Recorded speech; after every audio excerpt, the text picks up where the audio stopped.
आपका स्वागत है हमारे यूट्यूब चैनल में। आज फिर से हम लोग UPPCL TG2 के प्रीवियस ईयर क्वेश्चन को के सेट को लेके आ चुके हैं। चलिए शुरू करते हैं। किसी वोल्टेज स्रोत में कोई लैंप समांतर में लगे हैं। एक लैंप यदि जल जाए तब अन्य सभी लैंप क्या होगा? तो प्रभावित नहीं होंगे। ठीक है, अगर समांतर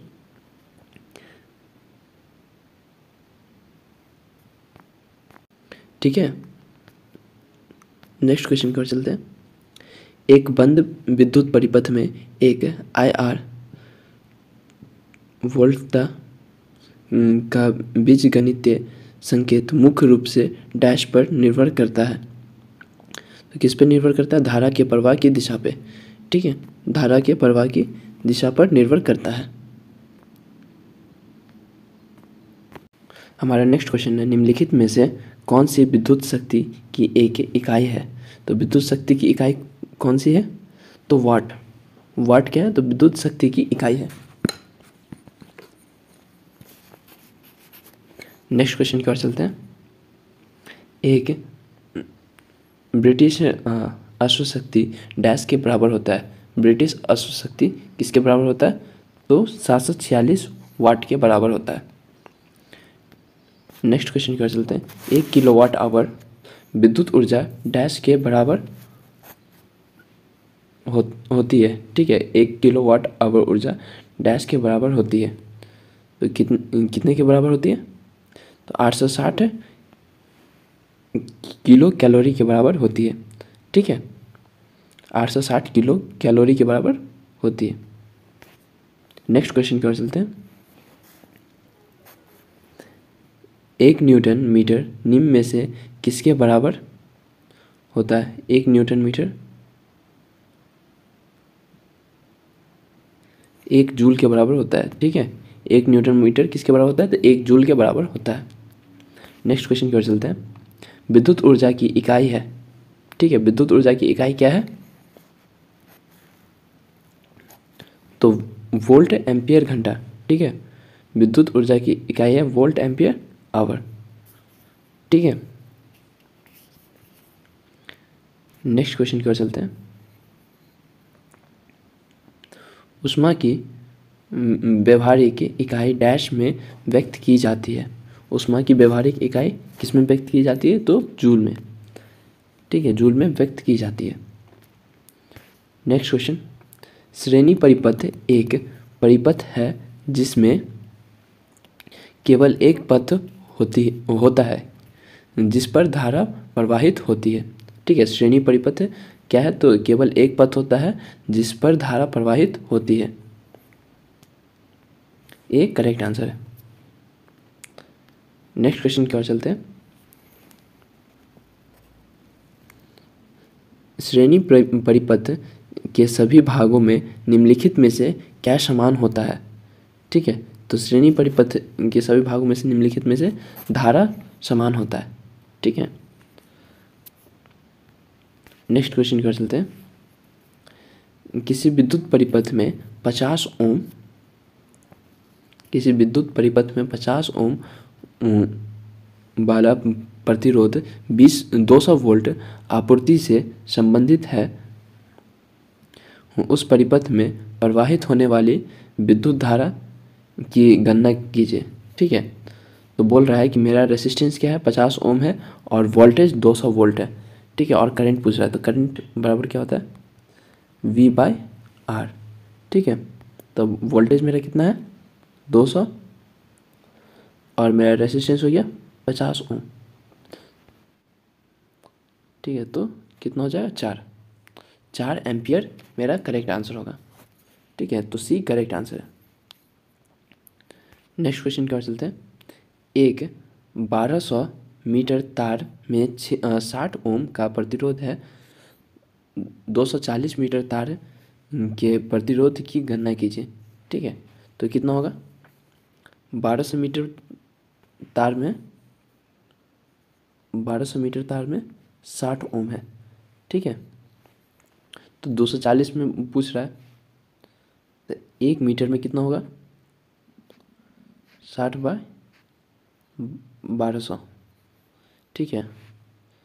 तो 240 में कितना हो जाएगा, 60/1200 गुना 240, तो कितना हो जाएगा, तो 12 ओम। 12 ओम मेरा करेक्ट आंसर हो जाएगा, ठीक है। हमारा नेक्स्ट क्वेश्चन है, एक 1000 वाट का हीटर 240 वोल्ट विद्युत 1000 वाट का हीटर 200 वोल्ट विद्युत सप्लाई से जुड़ा है। यदि एक महीने में 30 घंटा तक जुड़ा रहता है, यदि विद्युत के दाम 4 रुपया प्रति इकाई हो, तो महीने का बिजली का बिल कितना होगा, ठीक है। तो क्या बोल रहा है कि 1000 वाट का हीटर है और 200 वोल्ट सप्लाई दिया जा रहा है और 30 घंटा चल रहा है, ठीक है। तो हम जानते हैं कि हमारा जो एनर्जी का यूनिट होता है, ठीक है, जो कि मीटर में नापा जाता है, कैसे नापा जाता है, तो 1 किलोवाट आवर, ठीक है। तो बोल रहा 1 किलोवाट आवर का आपको कितना दिया हुआ है, 4 रुपया दिया हुआ है, ठीक है। और मेरा 1 किलोवाट का मेरा हीटर है और घंटा कितना, 30 घंटा है, ठीक है। इतना तो मेरा एनर्जी हो गया और कितने रुपये से, तो 4 से, ठीक है। तो सबको मल्टीप्लाई कर दीजिएगा, कितना आ जाएगा 120 रुपया, ठीक है। तो डी करेक्ट आंसर है, ठीक है। नेक्स्ट क्वेश्चन की ओर चलते हैं। 250 वोल्ट 100 वाट लैंप का प्रतिरोध होगा, कितना होगा रेसिस्टेंस। अगर 250 वोल्ट सप्लाई 250 वोल्ट सप्लाई दिया हुआ और 100 वाट का लैंप है, तो इसमें रेसिस्टेंस कैसे निकालेंगे। तो हमको मालूम है कि P बराबर होता है V × I, ठीक है। तो मेरा पावर दिया हुआ 100 वाट और मेरा वोल्टेज है 250 × I, तो I इक्वल्स टू हो जाएगा 100/250, ठीक है, 2/5, ठीक है। ये मेरा करंट हो गया। अब रेसिस्टेंस निकालते हैं।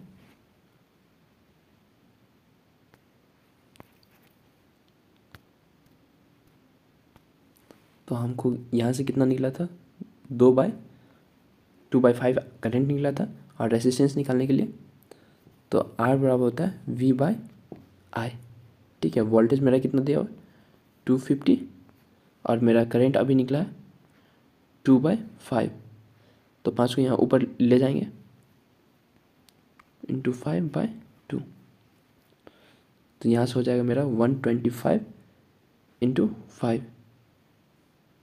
ठीक है।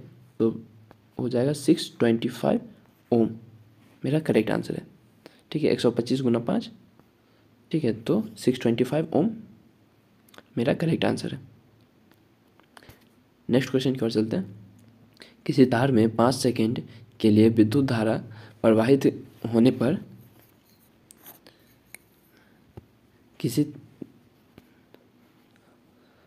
5 सेकेंड के लिए विद्युत धारा प्रवाहित करने पर 60 जूल ऊष्मा उत्पन्न होती है। यदि धारा इससे आधे प्रतिरोध वाले तार में प्रवाहित की जाती है, 5 सेकेंड में कितनी ऊष्मा उत्पन्न होगी।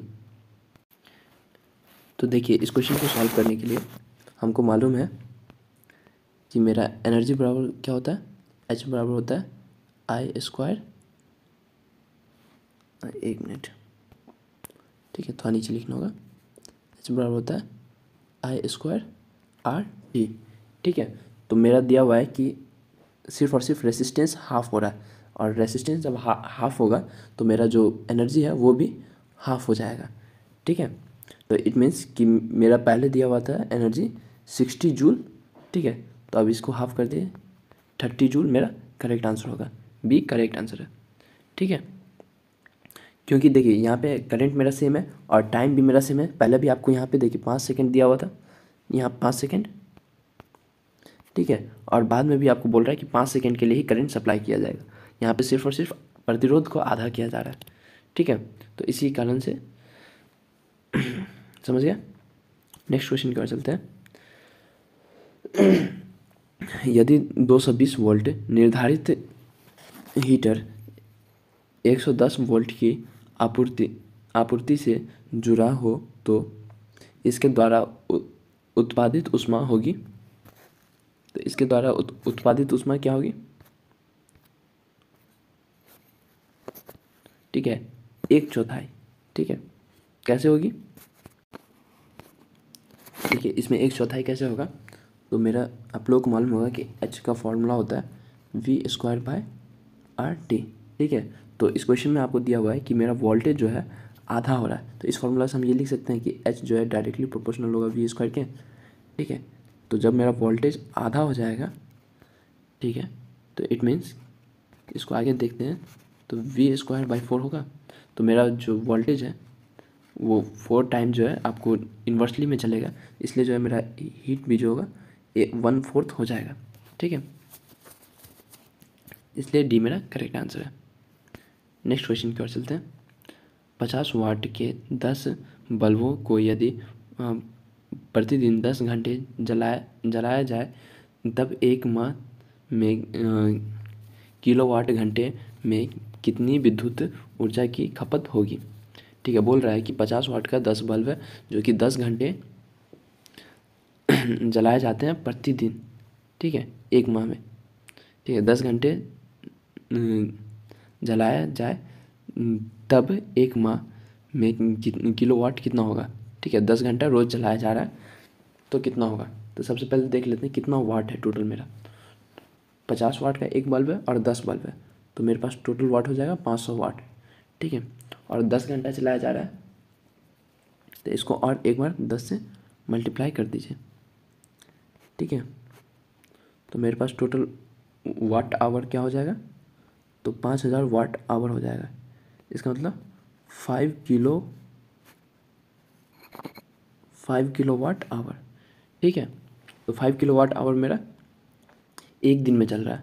ठीक है, तो 30 दिन में कितना हो जाएगा, इसको 30 से मल्टीप्लाई कीजिए तो हो जाएगा 150 किलो वाट आवर।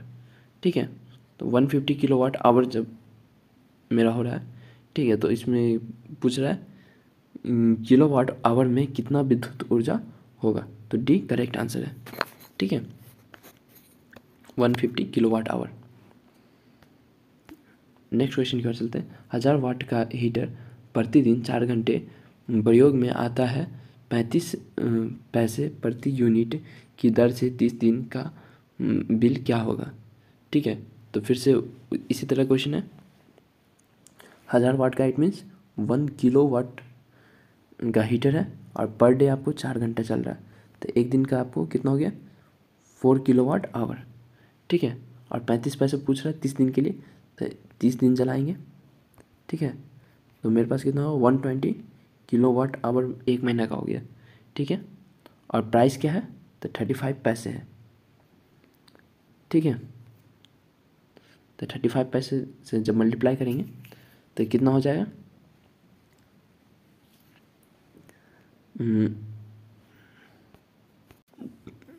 देखिए तो मल्टीप्लाई जब इसको कीजिएगा तो कितना होगा 4100। ठीक है, तो 4100 पैसा जो है इट मीन्स कितना रुपया हो गया 4100 पैसा 41 रुपीज़। ठीक है, 41 रुपीज़, तो यहाँ पे 41 रुपीज़ दिया हुआ नहीं है, तो इनमें से कोई भी नहीं। ठीक है, डी करेक्ट आंसर है, इनमें से कोई भी नहीं। ठीक है, नेक्स्ट क्वेश्चन की ओर चलते हैं। प्रतिरोध आर के किसी तार को खींचकर उसकी लंबाई यदि इसके मूल मान से n गुना कर दी जाए तो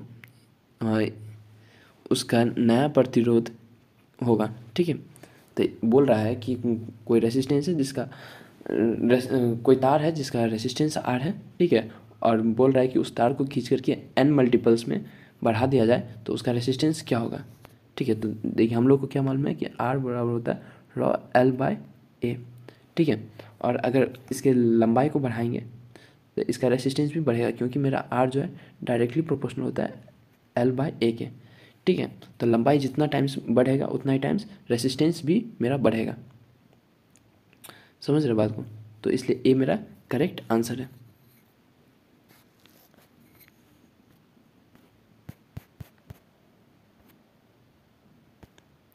हमारा नेक्स्ट क्वेश्चन है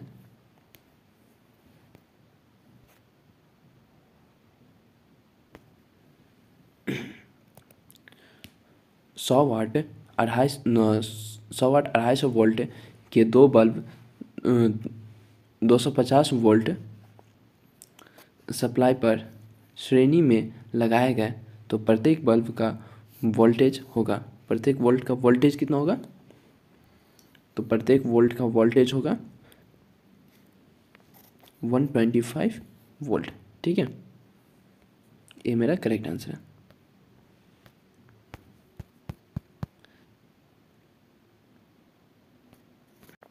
देखिएगा आज का जो सेट है उसमें बहुत सारे न्यूमेरिकल्स क्वेश्चन भी था, तो टाइम थोड़ा ज़्यादा हो गया। आशा है कि आप लोगों को समझ में आया होगा सारे न्यूमेरिकल्स और जो भी क्वेश्चंस थे, ठीक है। अब वीडियो अच्छा लगा तो लाइक कीजिए, शेयर कीजिए और सब्सक्राइब कीजिए हमारे चैनल को।